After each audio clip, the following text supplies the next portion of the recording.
বিসমিল্লাহির রহমানির রহিম। আসসালামু আলাইকুম। দীর্ঘদিন অসুস্থ থাকার পর আপনাদের সামনে কথা বলতে পারার জন্য আল্লাহর কাছে শুকরিয়া আদায় করছি।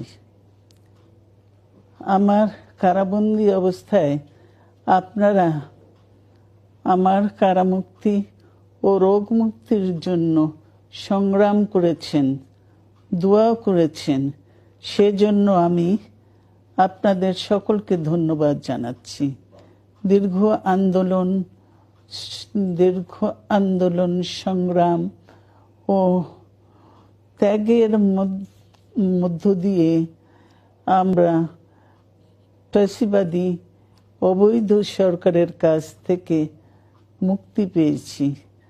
আমি আন্তরিক ধন্যবাদ জানাতে চাই আমাদের বীর সন্তানদের, যারা মরণপণ সংগ্রাম করে এই অসম্ভবকে সম্ভব করেছে। শত শত শহীদদের জানাই শ্রদ্ধা। এ বিজয় আমাদের নতুন সম্ভাবনা নিয়ে এসেছে। দীর্ঘদিনের নজিরবিহীন দুর্নীতি, গণতন্ত্রের ধ্বংসের স্তূপের মধ্য থেকে আমাদের নির্মাণ করতে হবে এক সমৃদ্ধ বাংলাদেশ। ছাত্র তরুণরাই আমাদের ভবিষ্যৎ।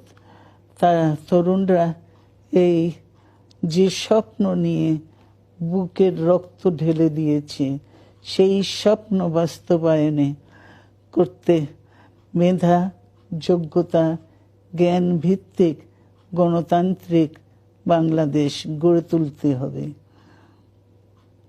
শোষণহীন সমৃদ্ধ বাংলাদেশ। সকল ধর্মের গোত্রের অধিকার নিশ্চিত করতে হবে। শান্তি, প্রগতি আর সাম্যের ভিত্তিতে আধুনিক বাংলাদেশ নির্মাণে আসুন আমরা তরুণদের হাত শক্তিশালী করি। ধ্বংস নয়, প্রতিশোধ নয়, প্রতিহিংসা নয়, ভালোবাসা, শান্তি ও জ্ঞান ভিত্তিক সমাজ গড়ে তুলি। আল্লাহ হাফেজ। বাংলাদেশ জিন্দাবাদ।